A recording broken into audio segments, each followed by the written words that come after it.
On entre donc dans le dernier droit de la campagne électorale et on le voit, les attaques sont de plus en plus virulentes. Je retrouve nos politologues en résidence, Geneviève et Daniel. Bonsoir à vous deux. Bonsoir. Bonsoir. On va commencer sur cette attaque du Bloc québécois envers les libéraux, le Bloc qui a ramené aujourd'hui cette affaire de nomination partisane de juges. On reproche donc à la ministre sortante, Diane Leboutillier, d'avoir imposé la candidature d'un orateur du Parti libéral en son comté. Les conservateurs qui réclament donc une enquête du commissaire à l'éthique. Geneviève, d'abord, quel impact ça pourra avoir sur le reste de la campagne des libéraux?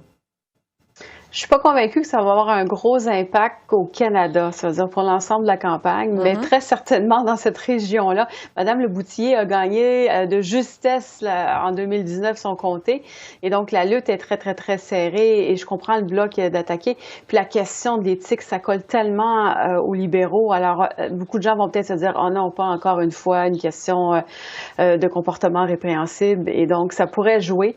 Ceci étant dit, Madame Leboutillier est quand même ministre. Alors, ça aussi, ça peut être un autre facteur qui pourrait faire que certains électeurs diraient non, on va quand même voter pour elle. Mais effectivement, les libéraux auraient pu s'en passer. Puis le Bloc, ben oui, c'est un bon argument, c'est un bon outil pour eux là, pour essayer d'attaquer les libéraux. Oui, parce que Mme Leboutillier, il faut le dire, avait gagné par à peine plus de 600 voix de majorité à l'élection de 2019. Daniel, qu'est-ce que vous en pensez? Oui, je pense que c'est un enjeu qui va surtout affecter l'élection dans un comté, mais chaque comté compte, justement. Et donc, Mme Leboutillier, je pense qu'elle doit vraiment redoubler d'efforts si elle veut être réélue. Et c'est une occasion en or pour le Bloc. Donc, c'est à suivre, mais je ne pense pas que ça a un impact à l'extérieur du Québec et même au Québec en général, au-delà de la Gaspésie. Je ne sais pas si ça va vraiment avoir le temps de vraiment influencer la course, parce que c'est quand même tard aussi là, pour avoir cette affaire-là, pour en parler là, moins d'une semaine avant le vote. La journée finale. Oui, c'est ça. Donc, un impact assez limité. Une autre attaque sur le front de l'éthique pour les libéraux, il y a l'ex-ministre de la Justice, Josée Wilson-Raybould, qui publie un livre demain. Un livre dans lequel elle écrit que Justin Trudeau lui a demandé de mentir dans l'affaire SNC-Lavalin. M. Trudeau, évidemment, a nié. Mais Geneviève, jusqu'à quel point, quand même, c'est embarrassant pour M. Trudeau que de revoir comme ça Jody Wilson-Raybould à 6 jours du vote? C'est très embarrassant parce que ça rappelle SNC-Lavalin, on n'en avait pas beaucoup parlé pendant cette élection-là, mais ça avait duré monopolisé la couverture médiatique pendant plusieurs mois, il y a 2-3 ans. Ça touche aussi les questions autochtones parce que beaucoup font un parallèle dans, ben oui, vous dites que vous voulez aider les communautés autochtones, mais vous mettez dehors votre ministre autochtone. Donc oui, ça fait mal paraître Justin Trudeau. Maintenant, est-ce que ça va changer le vote? J'ai l'impression que ça va davantage camper les gens dans leur position parce qu'on n'apprend pas des choses nouvelles. C'est toujours une question d'interprétation. Est-ce que Justin Trudeau a forcé sa ministre de la Justice à agir d'une certaine façon? M. Trudeau dit non, Mme Wilson-Raybould dit oui, puis ça, c'est depuis le tout début de la controverse. Donc, je pense que ça va plus camper les gens. Ceux qui étaient déjà du côté de Mme Wilson-Raybould vont l'être encore. Puis ceux qui étaient du côté de Justin Trudeau, puis c'est un peu plus au Québec, ça, vont l'être encore. Donc, polariser davantage, mais changer la dynamique. Je suis pas convaincue, enfin pas encore. Là, on verra demain avec la publication. Oui, c'est ça, parce que c'est publié demain, ce livre. Daniel, je vais revenir avec vous sur le débat en anglais de jeudi soir, cette question de la modératrice au chef du Bloc québécois et de son amalgame entre la loi 21 et 96. Évidemment, ça a fait beaucoup réagir. Il y a certains observateurs qui jugent que ça a contribué à relancer finalement la campagne du Bloc québécois, qui faisait quand même du surplace jusqu'à maintenant. Qu'est-ce que vous en pensez, Daniel? Je suis d'accord avec ces observateurs-là. Je pense que le Bloc vraiment n'avait pas connu une très bonne campagne durant les premières semaines. Là, il y avait la question du troisième lien. On cherchait un peu c'était quoi aussi l'enjeu identitaire qui pourrait vraiment raviver la flamme pour le Bloc.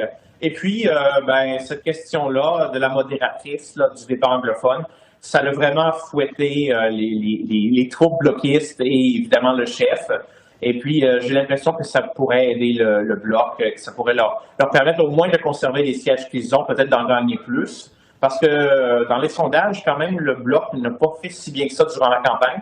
On va voir là, au cours des prochains jours si vraiment elle gagne plus et plus de terrain. Mais c'était vraiment un cadeau pour le Bloc, cette question, sur le plan politique et stratégique. Et ils vont l'utiliser à plein jusqu'au 20 septembre. Geneviève, est-ce que vous avez la même lecture?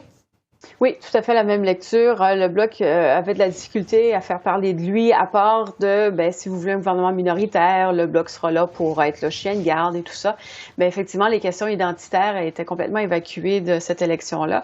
Et ça a été vraiment une occasion inespérée pour M. Blanchette parce que oui, effectivement, ça peut rallier justement le Québec derrière son parti et pouvoir avoir des répercussions sur le résultat du vote. Je pense qu'on est encore plus près d'un terrain minoritaire maintenant si le Bloc montre qu'on l'était peut-être il y a quelque temps avant le débat des chefs. Donc, ça pourrait vraiment avoir des conséquences sur le vote du 20 septembre.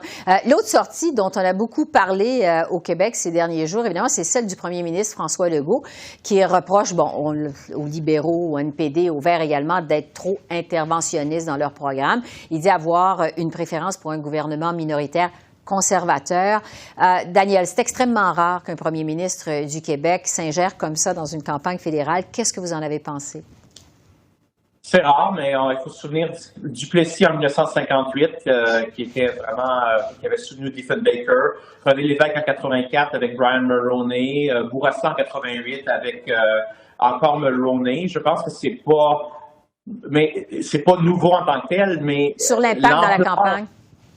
C'est que c'était vraiment très dramatique comme sortie. Et aussi, c'est qu'il appuie, en fait, implicitement, en tout cas, un parti qui est en 3e place dans les sondages. Donc, c'est risqué quand même comme pari pour M. Legault, parce que les chances que les libéraux reviennent au pouvoir avec un gouvernement minoritaire sont quand même assez élevées.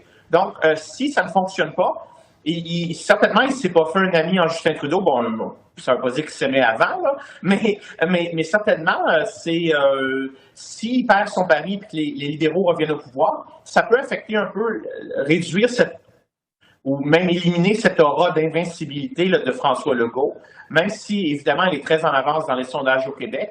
Si les Québécois décident de ne pas voter en masse pour les conservateurs, ça veut dire que François Legault, on ne l'écoute pas toujours. Et ça pourrait avoir des répercussions même au Québec. Sur son élection à lui l'an prochain.